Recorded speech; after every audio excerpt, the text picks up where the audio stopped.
రాజస్థాన్లో గల మౌంట్ అబూలో ప్రజాపిత బ్రహ్మకుమారి ఈశ్వరీయ విశ్వవిద్యాలయం అంతర్జాతీయ ముఖ్య కేంద్రంలో జాతీయ మీడియా సదస్సు జరుగుతుందని బ్రహ్మకుమారి సంస్థ ప్రతినిధి రామేశ్వరి తెలిపారు. ఆమె సోమవారం జరిగిన మీడియా సమావేశంలో వివరాలు వెల్లడించారు. ఈ ఏడాది సెప్టెంబర్ నెల 26 నుండి 30 వరకు జరగబోయే జాతీయ మీడియా సదస్సుకు విశాఖ జర్నలిస్టులు 32 మంది రిజిస్ట్రేషన్ చేసుకున్నారు. ఆమె గుర్తు చేశారు. సదస్సులో దేశం నలుమూలల నుంచి అధిక సంఖ్యలో జర్నలిస్టులు పాల్గొంటారన్నారు. ఆరోగ్యం, ఆధ్యాత్మికత, మెడిటేషన్ వంటి అంశాల మీద అవగాహన కల్పిస్తారని తెలిపారు. విశాఖలో గల print, electronic, web channels media ప్రతినిధులను తీసుకువెళ్తున్నామన్నారు. మానసిక, శారీరక దృఢత్వం కోసం సదస్సులో పలు సూచనలు, సలహాలు ఇస్తారన్నారు. ఈ సదస్సులో రాజయోగ ధ్యానం తదితర క్లాసులు జరుగుతాయన్నారు. సెప్టెంబర్ 27న ఆరోగ్యకర సంతోషకర సమాజం ఆధ్యాత్మిక సాధికారత మీడియా పాత్ర అంశం మీద జాతీయ సదస్సు జరుగుతుందని పేర్కొన్నారు. ఈ నెల 28న positive, negative dimension of social media అంశం మీద ప్లీనరీ సెషన్ ఉంటుందన్నారు. న్యాయమూర్తులు, మీడియా ప్రతినిధులకు పలు అంశాల మీద సెషన్లు. కార్యక్రమంలో మనకి ముఖ్య అతిథిగా ఇచ్చేసినటువంటి శ్రీ దాడి సత్యనారాయణ గారి గురించి, సాయి రమేష్ గారి గురించి మనందరం తెలుసుకున్నాం. నాకైతే సుపరిచితుల వారు. మల్కాపురం నేను అక్కడ రాజయోగ మెడిటేషన్ క్లాసెస్ పెడుతూ ఉంటాను. ఆ రోజుల్లో సారు వాళ్ళ ఇంటికి కూడా తీసుకొచ్చి రాజయోగ మెడిటేషన్ నేర్చుకున్నారు. కొంచెం హెల్త్ అంతా కూడా బాగా ఇంప్రూవ్ అయ్యిందని చెప్పేసి ఆయన ఎప్పుడూ కూడా చాలా సైలెంట్గా ఉండే వ్యక్తి. ఎక్కువగా నాగరాజ్ పట్నాయక్ గారు, చాలామంది జర్నలిస్టులు దాడి సత్యనారాయణ గారి యొక్క పేరు చెప్పి చాలా మంచి వ్యక్తి అండి, మీరు చాలా మంచిగా ఈ కార్యక్రమానికి మీరు ఇన్వైట్ చేశారు, బాగుంది, చాలా మంచి విషయాలు కూడా మీ గురించి వాళ్ళు చెప్పడం జరిగిందండి. అలాగే మీరు అనుకోకుండా మన సోదరుడు గౌరవనీయులైన శ్రీ సాయి రమేష్ గారు కూడా ఈ కార్యక్రమంలో ఈ శోభను నింపడంలో మాకు కూడా చాలా ఆనందం ఉందండి. మా సిస్టర్స్ కూడా వస్తారు, 2 ముగ్గురు. అందరూ కూడా ఎవరి యొక్క బిజీలో వాళ్ళు ఉన్నారండి. మౌంట్ ఆబూలో కొన్ని కార్యక్రమాలు జరుగుతున్నాయి, కొంతమంది వాటికి వెళ్ళిపోయారు. యోగ శిబిర్ అని చెప్తారు. కొత్త వాళ్ళందరికీ కూడా ఈ 19th to 24th వరకు కూడా కొంతమంది మన వైజాగ్ నుంచి 70-80 మంది వెళ్తున్నారండి. అక్కడ మెడిటేషన్, అక్కడ ఉన్నటువంటివన్నీ కూడా చూడడానికి. ఇంకొక సర్ప్రైజ్ విషయం ఏంటంటే, ఈ దాడి సత్యనారాయణ గారు కూడా ఈ అక్టోబర్ 2వ తారీఖున గాంధీ జయంతి, ముఖ్యంగా ఇంత మంచి రోజున వారు ఆబు పుణ్యతీర్థ స్థానంలో వారి కాలు పెడుతున్నారు. సార్ కూడా తీసుకొచ్చేయండి. ఇది ఇంకా సర్ప్రైజ్ విషయం అన్నమాట. అలాగే 4వ తారీఖున ఈ అయ్యన్న పాత్రుడు గారు స్పీకర్, ఆయన కూడా వస్తున్నారు.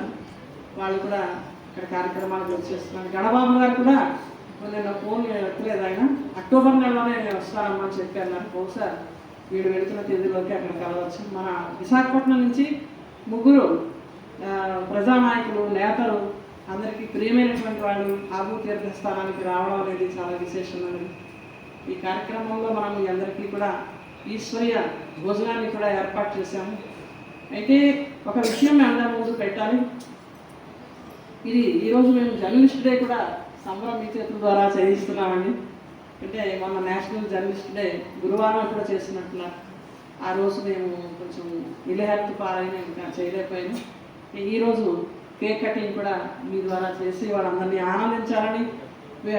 ఆనందింపచేయాలని వీళ్ళందరికీ కూడా ఒక ఉత్సాహభరితమైనటువంటి ఒక ఆలోచనను తీసుకొచ్చి ఒక ప్రేరణాత్మకమైనటువంటి యాత్రను వాళ్ళు చేయడం కోసం ఈ ఏర్పాటు ఈరోజు చేయడం జరిగిందని. చాలామందికి చాలా రకాల సందేహాలు కూడా ఉన్నాయి మీడియా బ్రదర్స్కి ఈ యాత్ర గురించి.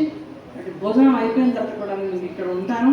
మీరందరూ కూడా ఎవరెవరికి ఎలాంటి సందేహాలు ఉన్నాయో అవన్నీ కూడా మీరు క్లియర్ చేసుకోవచ్చు. ఇందులో మనకి ముందడుగు వేయాలి కానీ వెనకడుగు ఎప్పుడు వేయకూడదు. వెనకడు ఛానల్ లేదు కదా, వెనకడు అనేది ఛానల్ లేదు. ముందడుగు, ముందు మాట, మన వైజాగ్. కాబట్టి మీరందరూ తప్పకుండా ఎలాంటి సంకోచం లేకుండా రండి. మేము మీకు అండదండలుగా ఉంటూ అన్నీ ఇక్కడ చూపించి మీ యాత్రను కృతకృత్యులై సఫలీకృతమై వస్తారు. జస్ట్ లైక్ భక్తిలో అయితే అయ్యప్ప స్వామి టెంపుల్కి వెళ్తారు, అక్కడికి వ్రతం చేసుకుని తిరిగి మళ్ళీ అంటే ఒక ప్యూర్ థాట్స్ కోసం, ప్యూర్ మైండ్ కోసం అక్కడికి వెళ్తారు, మళ్ళీ వచ్చి ఇంప్యూర్ అయిపోతూ ఉంటారు. భక్తి తత్వం అంతే. ముందు శుద్ధంగా ఉందాం అనుకుంటాం, తర్వాత మళ్ళీ అశుద్ధంగా అయిపోతూ ఉంటాం. లైఫ్ అంతా కూడా ఆరోగ్యపు అలవాట్లు, ఆరోగ్యపు మేనర్స్, అందరితోటి కలిసి ఉండడం, మెలిసి ఉండడం, ప్రతి ఒక్కరిని గౌరవించడం, ప్రతి ఒక్కరి హోదాని మనం గౌరవించడం వల్ల మన హోదా పెరుగుతుంది. ఇందులో కొన్ని రిలాక్సేషన్ టెక్నిక్స్ కూడా చెప్తాం మీకు. మానసిక ఒత్తిడి లేకుండా ఏ విధంగా మీరు న్యూస్ సేకరించి కొత్త న్యూ సెన్స్ ఇవ్వాలి, ప్రపంచానికి న్యూ సెన్స్ కావాలి. ఈవేళ ఏంటండి ఈ ఛానల్స్, అది ఏంటండి ఈ జర్నలిస్టులు అనేటువంటి ధోరణిలోకి వచ్చేసారు చాలామంది. మనం కొన్ని వీడియోలు వింటూనే ఉన్నాము. అయితే ఏం చూసినా సరే అంత నెగిటివ్ అండి, అంత ఫేక్ న్యూస్ ఇచ్చేవాళ్ళు ఇస్తూ ఉంటారు. కానీ ఒక మంచి ఎన్లైట్మెంట్ కోసం సమాజంలో మీ అందరూ 32 మంది వస్తున్నారు కాబట్టి మీ 32 కెమెరాలు లేదా మీడియా సాధనాలు ఏవైతే ఉన్నాయో వాటి ద్వారా మీరు మౌంట్ ఆబూని మీరు చక్కగా ప్రొజెక్ట్ చేయొచ్చు. సమాజంలో మీరు అనేక మందికి అనేక రకాల అపోహలు ఉంటున్నాయి. గతంలో కొద్దిమంది నాకు మీ సంస్థ గురించి ఇలాంటి వీడియోలు పెట్టి వస్తున్నాయని అంటే, ఎందుకంటే చెడుకి ఎవరు కూడా మంచి రాయరు, మంచిగా చెడు రాస్తారు. మీకు తెలియదు ఏమీ కాదు. మీరు అక్కడికి వచ్చి మీ కళ్ళతో అన్నీ చూసి మా యొక్క ప్రాక్టికల్ జీవితం, నేనైతే మౌంట్ ఆబూ అయితే దూరంగా ఉంది కదా, నేనైతే మీకు 25 సంవత్సరాల నుంచి ఇక్కడ మీ ముందే ఉన్నాను మీడియాలో. మా యొక్క లైఫ్ ఎలా ఉంది, మా ప్రాక్టికల్ జీవితం ఎలా ఉంది, మా ఆలోచనలు ఎలా ఉన్నాయి, మేము చేసేటువంటి సామాజిక కార్యక్రమాలు, ఆధ్యాత్మిక కార్యక్రమాలు ఎలా ఉన్నాయన్నది మీరు నిత్యం మా యొక్క సమాచారాన్ని మీరు మీ యొక్క ప్రసార మాధ్యమాల ద్వారా వింటూ ఉంటారు, చూస్తూ ఉంటారు. మీరే కాదు, ఎంతోమంది పెద్దవాళ్ళు కూడా చూస్తూ ఉంటారు. మీరు మంచి కార్యక్రమాలు చేస్తున్నారని అంటారు. అయితే ఈ కార్యక్రమంలో ఈరోజు జర్నలిస్టులు అందరిని ఉద్దేశించి శుభాకాంక్షలు, శుభాభినందనలు మన ముఖ్య అతిథులు వచ్చారు, గౌరవ అతిథులు కూడా వచ్చారు, వారు తెలియజేస్తారు. ఈ కార్యక్రమానికి శివజ్యోతి గారు, ఆమె నంది అవార్డు గ్రహీత, ఆమె కూడా రావాల్సింది. కొంచెం సేపు లేట్గా వస్తున్నారు. వాళ్ళ తమ్ముడు ఎవరో జాండీస్ వలన హాస్పిటల్ అడ్మిట్ అయ్యారన్నారు, తప్పకుండా వస్తానని చెప్పారు. ఆమెకి కూడా ఒక గౌరవ అతిథిగా మనం ఆహ్వానిస్తున్నాం. ఈ కార్యక్రమంలో అందరికీ అవగాహన అనేది ఇవ్వడానికి ముందు మన పెద్దల చేత మాట్లాడించి ఆ తర్వాత మా సంస్థ యొక్క ప్రధాన సూత్రధారి ప్రజాపిత బ్రహ్మ అంటే దాదా లేఖరాజు గారు వారి జీవిత చరిత్రను చూపించేటువంటి ఒక హిస్టరీ హాల్ ఉంటుంది. ఆయన తపస్సు చేసినటువంటి ఒక కుటీరం ఉంటుంది. డెడ్ సైలెన్స్ అనుభవం చేస్తారు మీరు అందులో. అలాగే అక్కడ శాంతి స్తూపం ఉంటుంది. ఆయన యొక్క అస్థికల్ని భౌతిక కాల్ చేసిన తర్వాత అస్థికల్ని అక్కడ పాతి పెట్టడం జరిగింది. అంటే అక్కడి నుంచి యావత్ ప్రపంచానికి పీస్ వైబ్రేషన్స్, శాంతిక వైబ్రేషన్స్ వెళుతూ ఉంటాయి.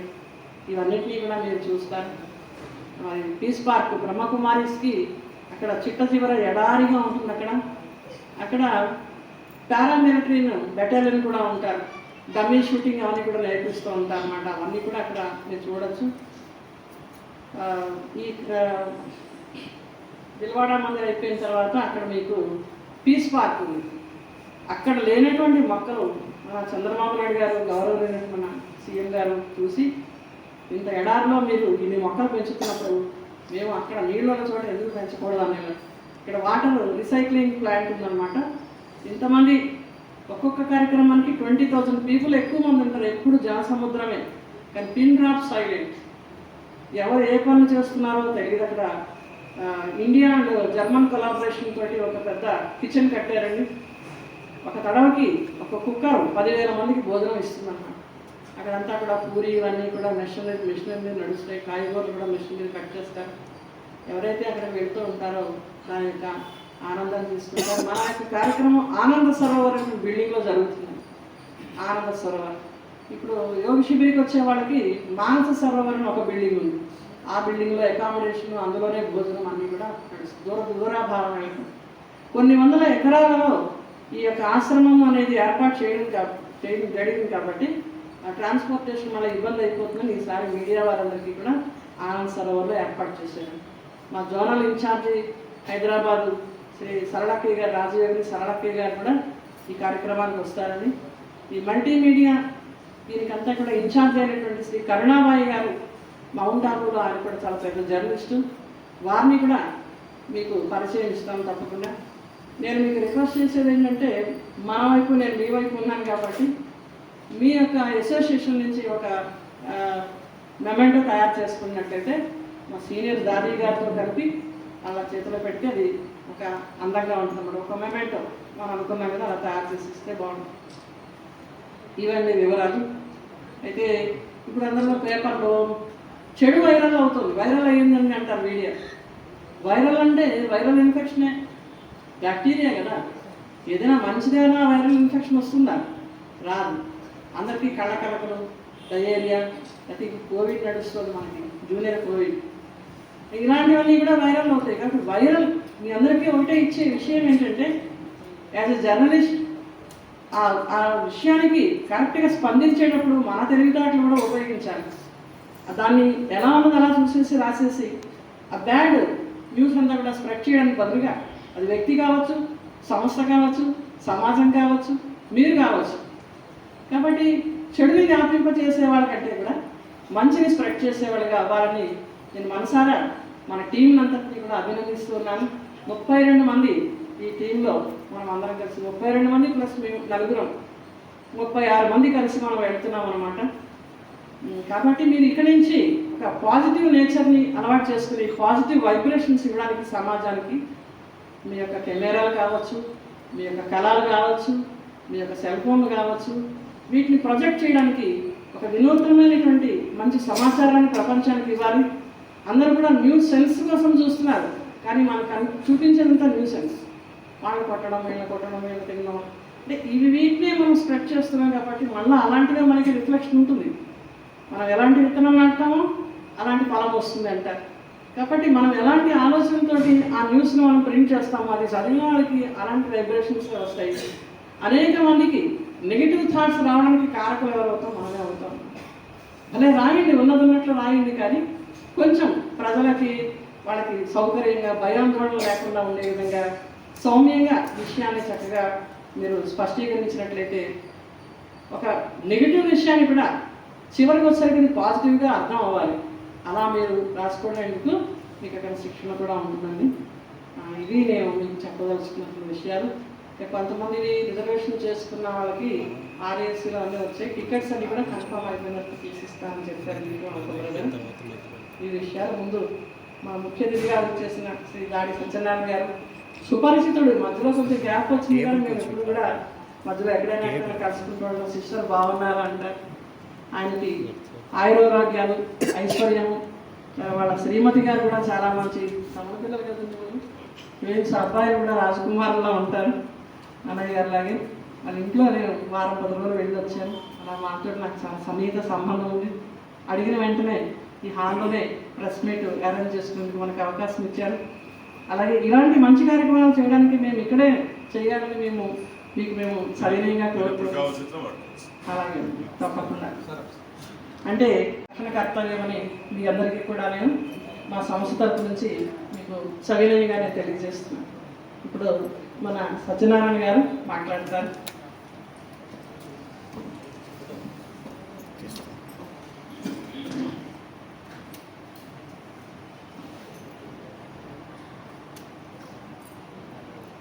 అందరికీ నమస్కారం. ముందుగా ఓం శాంతి. అలాగే అక్కయ్య గారికి, వారి బృందానికి అందరికి కూడా ముందుగా నా యొక్క నమస్కారాలు తెలియజేస్తున్నాను. అలాగే వేదిక నచ్చినటువంటి సాయి రమేష్ గారికి, ఈనాటి కార్యక్రమంలో పాల్గొన్నటువంటి నా సోదరులు, సోదరీమణులు, ప్రెస్ అండ్ మీడియా అందరికి కూడా శిరస్సు వచ్చే నమస్కారాలు తెలియజేస్తున్నాను. మరి మీరు రోజు ఎన్నో సమస్యల మీద ఎన్నో సంవత్సరాల నుంచి రకరకాలైనటువంటి ప్రెస్ మీట్లు చూస్తుంటారు. అది రాజకీయంగా ఉంటుంది, కొట్లాటలు ఉంటుంది, పోరాటాలు ఉంటాయి. మరి ఆ ప్రెస్ మీట్లో రోజు పాల్గొని ప్రజలకి మంచి వార్తల్ని అందిస్తూ తాజా వార్తలు అందించేటటువంటి రోజు ప్రతిరోజు.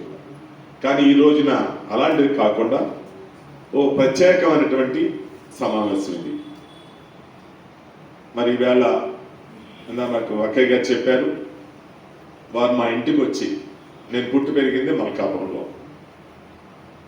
అక్కడికి నాకు కొంతకాలం నా హెల్త్ బాగలేకపోతే ఎవరో అక్కయ్య గారు చెప్తే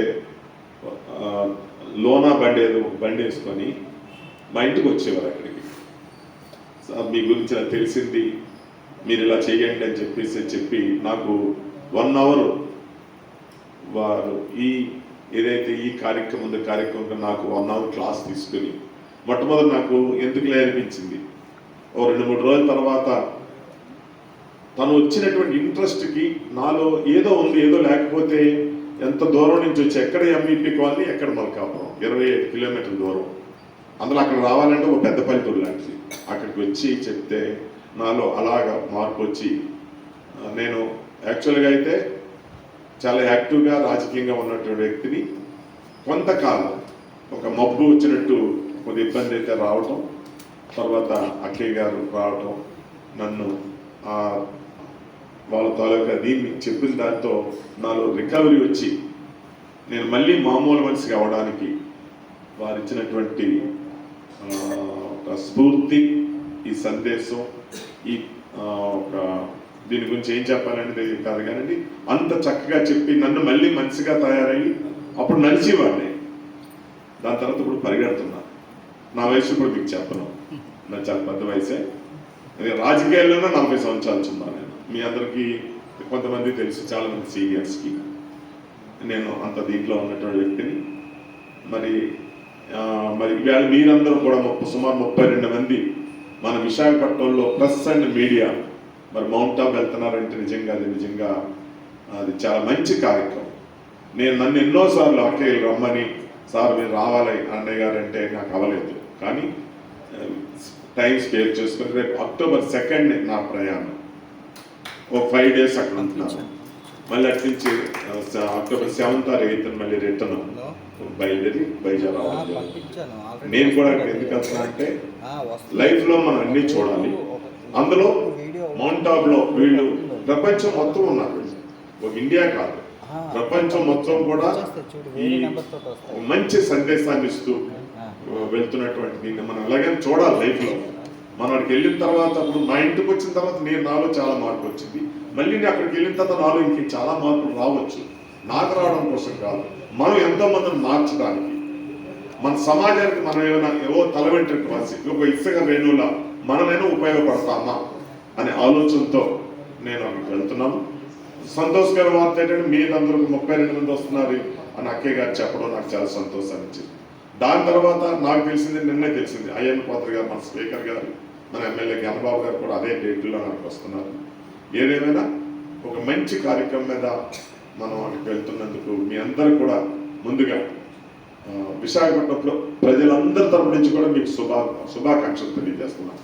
మరి మీ ప్రయాణం సక్సెస్ఫుల్గా జయప్రదం కావాలని. ఇందాక అక్కయ్య గారు చెప్పాను, మీరు అక్కడికి వెళ్ళిన తర్వాత మనం రోజు చెడు చూసి చెడుతోనే వెళ్తున్నాం. అక్కడికి వెళ్ళిన తర్వాత మనం ఆ వైబ్రేషన్ మనలో చాలా వస్తుంది. ఆ వైబ్రేషనే మనలో మార్పును తీసుకొస్తుంది. మరి ఆ వైబ్రేషన్ మనలో రావాలి. మన ద్వారా మనం కొంతమందికి ఆ వైబ్రేషన్ మనం అందించి మంచి పట్టణం, మహాపట్టణం మన విశాఖపట్నం.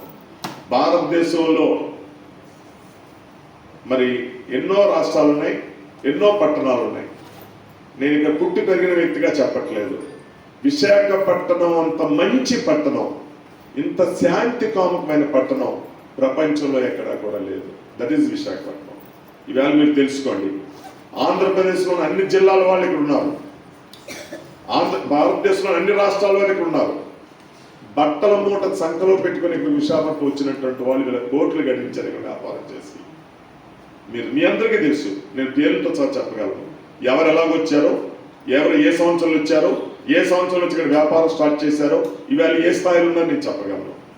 చనిపోయి చాలా మంది, చనిపోయిన గోల్డ్ స్పాట్ మూర్తి గురించి నేను చెప్పగలను, చనిపోయిన గంగిరెడ్డి గారి గురించి చెప్పగలను, ఇంకా చెప్పుకుంటూ పోతే చాలా మంది ఉన్నారు. వాళ్ళందరూ విశాఖపట్నం బట్టల మూట పట్టుకొని వచ్చినటువంటి వాళ్ళు ఈవేళ ఒక పంచస్థాయి. అలాగే భారతదేశంలో ఎన్నో రాష్ట్రాల నుంచి వచ్చినటువంటి అన్ని భాషల వాళ్ళు కూడా విశాఖపట్నం సెటిల్ అయ్యారు. కానీ ఇక్కడ ఒకటే ఉంది, ఒక కన్న తల్లి. చూడండి, కన్న తల్లి బిడ్డని ఏడవగా నెల చంకలో ఎత్తుకుంటుందో, విశాఖపట్నం ఏ రాష్ట్రం నుంచి, ఏ జిల్లా నుంచి వచ్చిన నా మనిషి అని పక్కన తీసుకున్నటువంటి ఒకే ఒక పట్టణం విశాఖపట్నం. అలాంటి పట్టణంలో మీరు మేము మనందరం ఉన్నందుకు సంతోషపడుతూ మరి ఒక మంచి కార్యక్రమంలో మౌంట్ ఆబు వెళ్తున్నందుకు మరొకసారి మీ అందరికీ శుభాభినందనలు తెలియజేస్తూ మరి ఇందాక అక్కయ్య గారు చెప్పినట్టు మంచి సందేశాన్ని అక్కడికి వెళ్ళి అక్కడ జరుగుతున్నది ఆ తాలూకు వైబ్రేషన్ అక్కడ మార్పు ప్రపంచం అంతా అక్కడ చూస్తారు. నాకు అలా చెప్పారు. నేను అది చూడాలని వెళ్ళదు. మీరందరూ చూసి మనం చాలా వెనుకబడి ఉన్నామే, ప్రపంచం ఇక్కడ ఉంది, ప్రపంచం అంతా స్పష్టంగా మనకు అన్నీ వినిపించారు. ఆయన స్ఫురద్రూపి, దాంతోపాటు ఆయన వాచెస్ కూడా మా అందరికీ ఉద్దేశాన్ని చక్కగా తెలియజేశారు. ఇప్పుడు సాయి రమేష్ గారు కూడా మా మీడియా సోదరులకి శుభాభినందనలు తెలియజేస్తారు.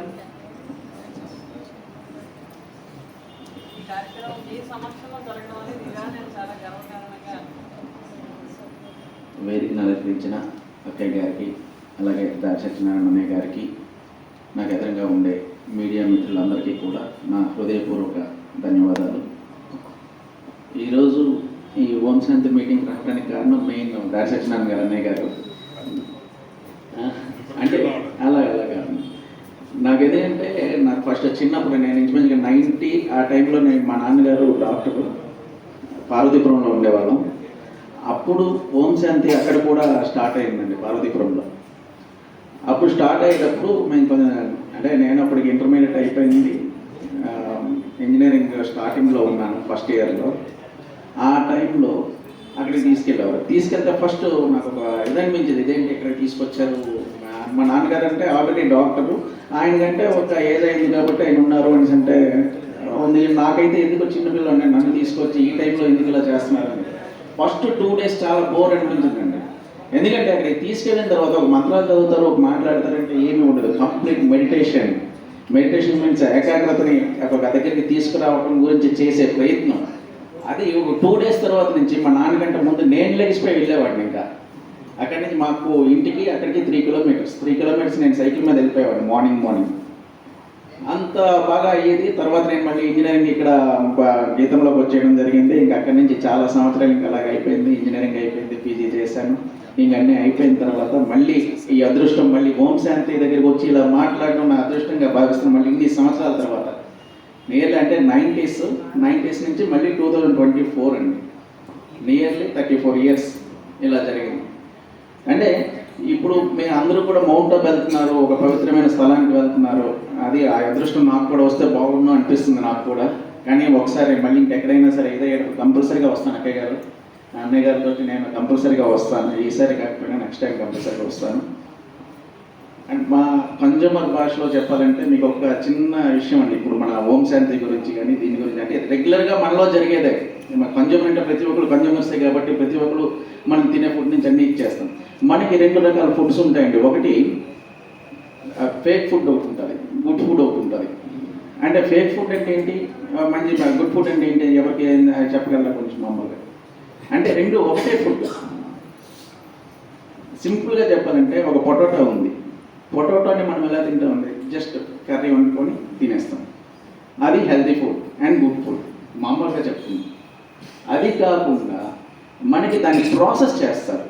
ఇప్పుడు అదే పొటాటోని తీసుకొచ్చి ప్రాసెస్ చేస్తారు, స్లైస్ కట్ చేస్తారు. అది ఎలాంటి ఆయిల్లో మరగబెడతారో తెలియదు, అలాంటి ఆయిల్లో వీటిని వేపుతారు.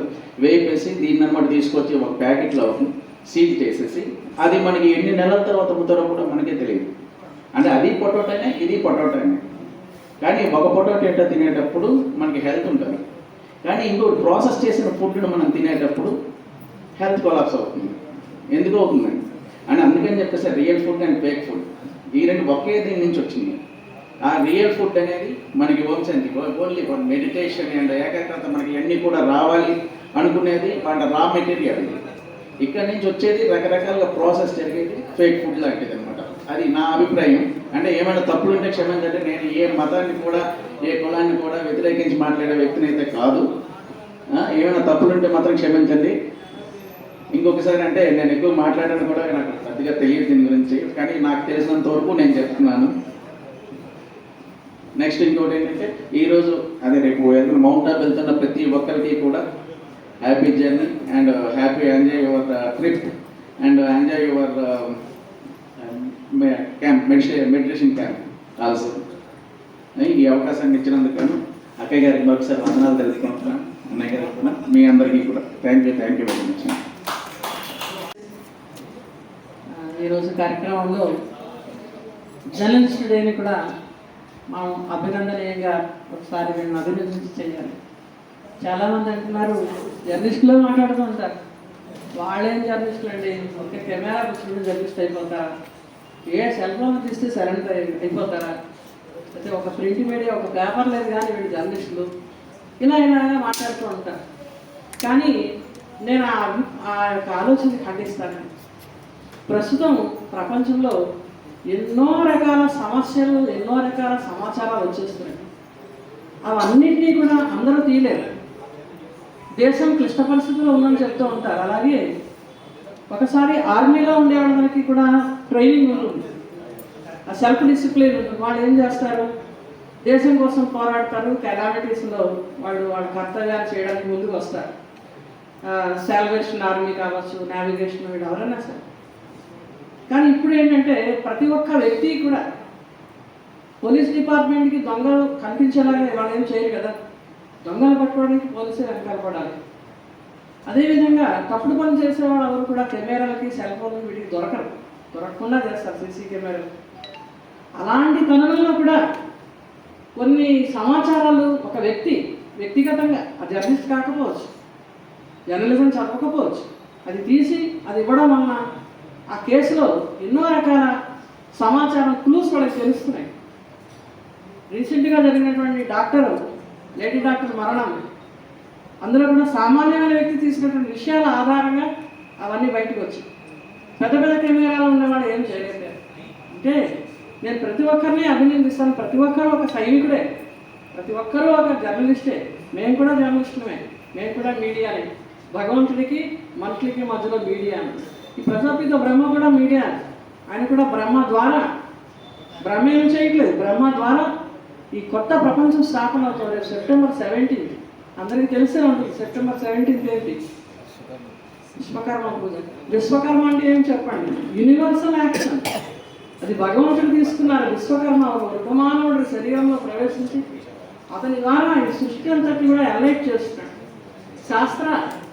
శాస్త్రాలు, పురాణాలు, ఇతిహాసాలు, చరిత్రలు ఇవన్నీ కూడా ప్రజాపిత బ్రహ్మని ఆయన ఎంతలా ఫోకస్ చేస్తున్నాయి. ఈవెన్ మత గ్రంథాలు కూడా ఒక ఓల్డ్ మ్యాన్ని వాళ్ళు పరిచయం చేస్తున్నారు. ఆదాం అని, అవ్వ అని, యాడమ్ అని ఇలా పరిచయం చేస్తున్నారు. కాబట్టి నేను ప్రతి ఒక్కరిని కూడా న్యూస్ రాసేవాళ్ళందరినీ కూడా, న్యూస్ చెప్పేవాడిని, న్యూస్ చదివేవాడిని, ప్రతి ఒక్కరిని నేను మనస్ఫూర్తిగా అభినందిస్తాను. ప్రతి ఒక్కరు కూడా ఈ మీడియా సదస్సులో చాలా మంచి అర్హత కలిగినటువంటి వాళ్ళే. అందుకని ఎవరిని కూడా ఇందులో కించపరిచే విధానం లేకుండా చిన్న దాంట్లో ఎవరు చదువుతారు, ఎవరు వింటారని అనేస్తారు. చిన్న పత్రిక, పెద్ద పత్రిక కాదు, అందులో విషయం గొప్పది. మనకి మీడియా పీపుల్ అందరినీ కూడా మీడియా సదస్సుకు తీసుకువెళ్ళడానికి ఉత్ప్రేరణ ఇచ్చిన ముందు లీడర్ రమణమూర్తి గారు, విశాఖ సమాచారం వీరభద్రరావు గారు ప్రారంభించారు. దాన్ని మన గంటల శ్రీనిబాబు గారు, నాగరాజ్ పట్నాయక్ గారు బీజేపీలో ఉన్నప్పుడు వాళ్ళందరూ కూడా ప్రమోట్ చేసి ప్రతి ఏడాది కూడా అధిక సంఖ్యలోనే పంపిస్తూ ఉండేవారు. ఈ సంవత్సరం కూడా అలాగే వాళ్ళ ప్రారంభంతో మనం అధిక సంఖ్యలో మనం మౌంట్ ఆబు వెళ్ళడం జరుగుతుంది. అయితే ఒకటి విషయం ఏంటంటే మీరందరూ కూడా మహోన్నత విషయాన్ని గ్రహించగలుగుతారు. ప్రతి తేనెటీగా ఏం చేస్తుంది, ప్రతి పువ్వులో ఉన్నటువంటి నెక్టార్ తేనె తీసుకుంటుంది.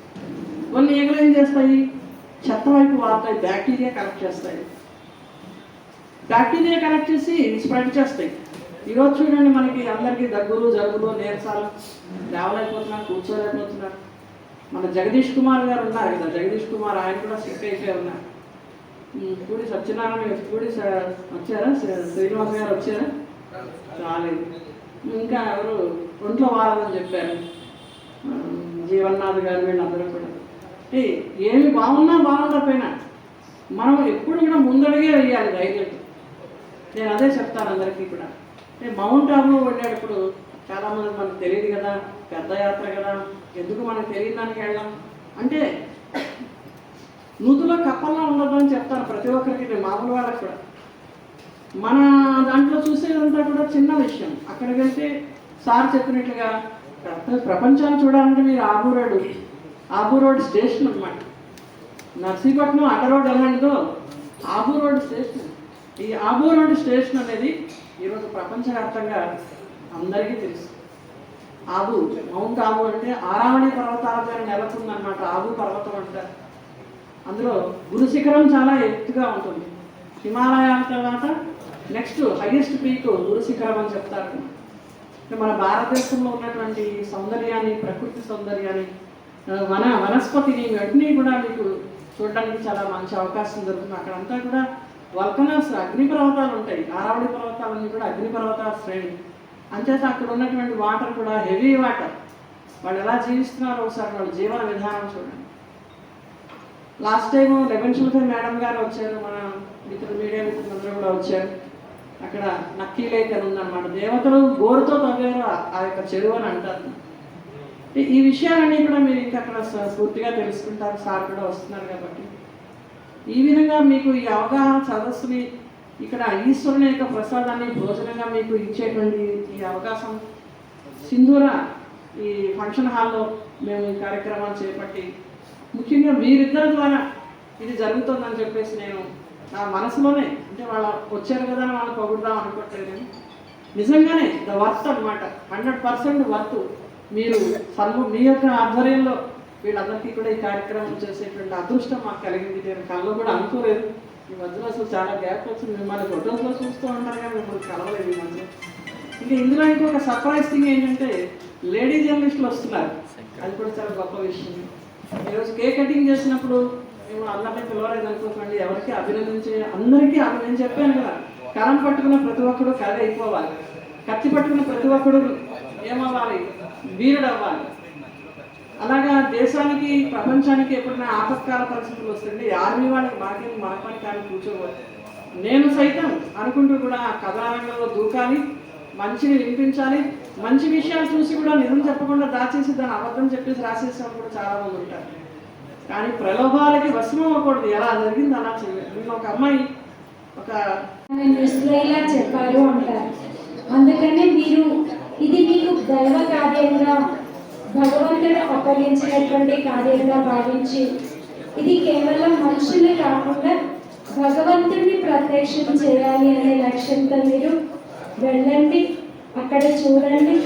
అక్కడ మీకు అన్ని అతిథి సత్కారాలు కూడా చాలా బాగా ఉంటాయి. అయితే ఉంటాయా లేదని కాదు, అక్కడ మీరు వెళ్ళండి, మీ డ్యూటీ చేయడానికి వెళ్తున్నారు. కానీ మీ డ్యూటీని సత్మార్గంలో మంచిగా చేసినట్లయితే చాలా చాలా బాగుంటుంది. మీ అందరికీ కూడా మరొకసారి శుభాకాంక్షలు. మన వడావుల్లో చాలా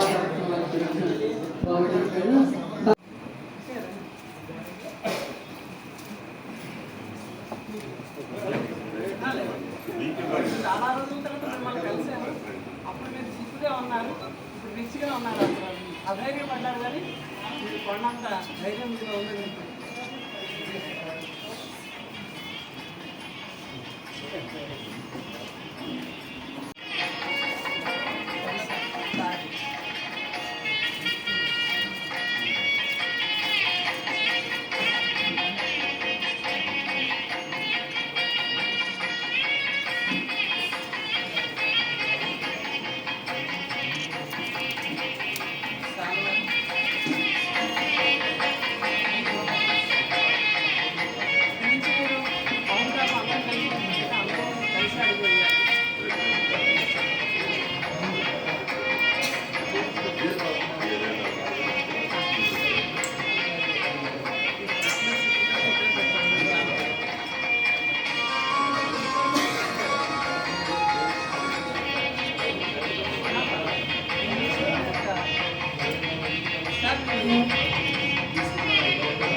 పూర్వకాలం రాజులు యుద్ధాలు చేసేటువంటి సమయంలో సైనికులు ప్రత్యేకించి ఉండేవారు.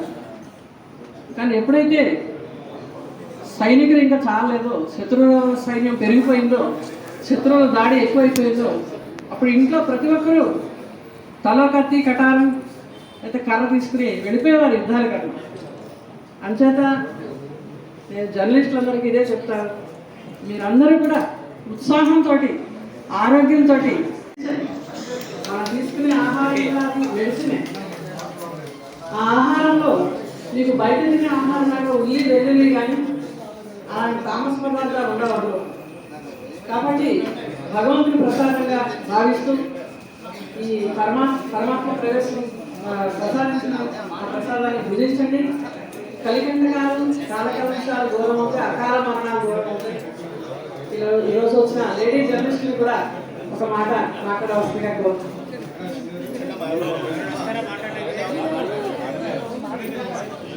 మంచి వెలుగుని తీసుకురావాలని, ఆ వెలుగుకి తీసుకురావడానికి మీరు మౌంట్ ఆబు ఈ కారణం చెప్పి మిమ్మల్ని భగవంతుడు రప్పిస్తున్నారని మీ అందరికీ తెలియజేస్తున్నాను. ఎక్కడ పెట్టాము అంటే నేను విశాఖపట్నం మీడియాకి కనెక్ట్ అయ్యి ఒక 25 years అయిపోతుంది. అంతా కూడా ఆర్టికల్స్ అన్నీ కూడా మీడియాలో ఇస్తూ ఉండేదని. అలాగే వైజాగ్ జర్నలిస్ట్ ఫోరం వారితో కూడా కలిసి 10-15 సంవత్సరాలు, ఒకటిన్నర దశాబ్దం నుంచి నేను వాళ్ళతో నడుస్తూ ఉన్నాను. వారు కూడా జర్నలిస్టుల యొక్క ఫ్యామిలీలోనే కాదు, వాళ్ళ ఫ్యామిలీస్ యొక్క వెల్ఫేరే కాదు, దీపావళి పండుగల సందర్భంలోనే కాదు, జర్నలిస్టులందరికీ కూడా ప్రమోట్ చేస్తూ వాళ్ళకి పారితోషికాన్ని ఇస్తూ అవార్డులు ఇచ్చినటువంటి కార్యక్రమాలు కూడా ఎన్నో చేశారు గతంలో. వారందరికీ కూడా నేను జర్నలిస్ట్ డే సందర్భంగా అభినందిస్తున్నాను. ఈరోజు కూడా మీకు జర్నలిస్ట్ డే సందర్భంగా అభినందిస్తూ ఈ కార్యక్రమంలో వచ్చిన వాళ్ళందరూ కూడా ఈ సెలబ్రేషన్స్ని మీకోసం మా కోసం చేస్తున్నాము. మా ప్రీతమ మన సోదరుడు గౌరవమైనటువంటి దాడి సత్యనారాయణ గారి యొక్క, సాయి రమేష్ గారి యొక్క ఆధ్వర్యంలో ఈ యొక్క సెలబ్రేషన్ జరుపుకున్నందుకు చాలా ధన్యవాదాలు. మీ అందరికీ కూడా ఉత్సాహ ఉల్లాసాలతో ఇది మా కోసమే చేస్తున్నారనేది గమనించండి. వర్క్ షాపులు ఉంటాయని తెలిపారు. ఆధ్యాత్మిక ఉన్నతితో పాటు క్రమశిక్షణతోనే మానసిక ప్రశాంతత లభిస్తుందన్నారు. సెప్టెంబర్ 24న విజయనగరం నుండి మీడియా ప్రతినిధుల బృందం రైలులో రాజస్థాన్ బయలుదేరుతారని తెలిపారు. జర్నలిస్టులకు సెప్టెంబర్ 29న అక్కడ పలు ప్రాంతాలకు సైట్ సీయింగ్ కూడా ఉంటుందన్నారు. ప్రపంచ వింతల్లో ఒకటైన బిల్వాడి దేవాలయం సందర్శనం ఉంటుంది అన్నారు. సదస్సులో పాల్గొనే జర్నలిస్టులకు సర్టిఫికెట్లు అందజేస్తామన్నారు. బ్రహ్మచేత తపస్సు చేయించిన రాజస్థాన్ మౌంట్ అబూ పరమ శివుని ఆధ్యాత్మిక కేంద్రంగా విరాజిల్లుతుందన్నారు. ఆధ్యాత్మిక భావాలు ఉండేవారు అందరూ శివుడిని ఆరాధించాలి అని కోరారు. ప్రపంచవ్యాప్తంగా ఆధ్యాత్మిక శక్తి కేంద్రం బ్రహ్మకుమారి సంస్థ పేరుగాంచిందన్నారు. బ్రహ్మకుమారి సంస్థ ప్రపంచవ్యాప్తంగా 142 దేశాల్లో ఆధ్యాత్మిక ప్రచారం చేస్తున్నారన్నారు. అక్టోబర్ నెలలో ఆంధ్రప్రదేశ్ అసెంబ్లీ స్పీకర్ అయ్యన్న పాత్రుడు, విశాఖ పశ్చిమ ఎమ్మెల్యే గణబాబు, టీడీపీ నేత దాడి సత్యనారాయణ వంటి ప్రముఖులు పాల్గొంటారు అని తెలిపారు. జాతీయ సదస్సులో పలు రిలాక్స్ విధానాలు బోధిస్తారు అన్నారు. జాతీయ వినియోగదారుల మండలి చైర్మన్ సాయి రమేష్ మాట్లాడుతూ మౌంట్ అబూ పరమ పవిత్ర పుణ్యక్షేత్రం అన్నారు. మీడియా సమావేశంలో బ్రహ్మకుమారి సంస్థ సభ్యులు సిద్ధు, మురళీకృష్ణ, సునీత, నారాయణ, భవానీ, సత్యవతి, లావణ్య, పావని, రత్నకుమారి తదితరులు పాల్గొన్నారు.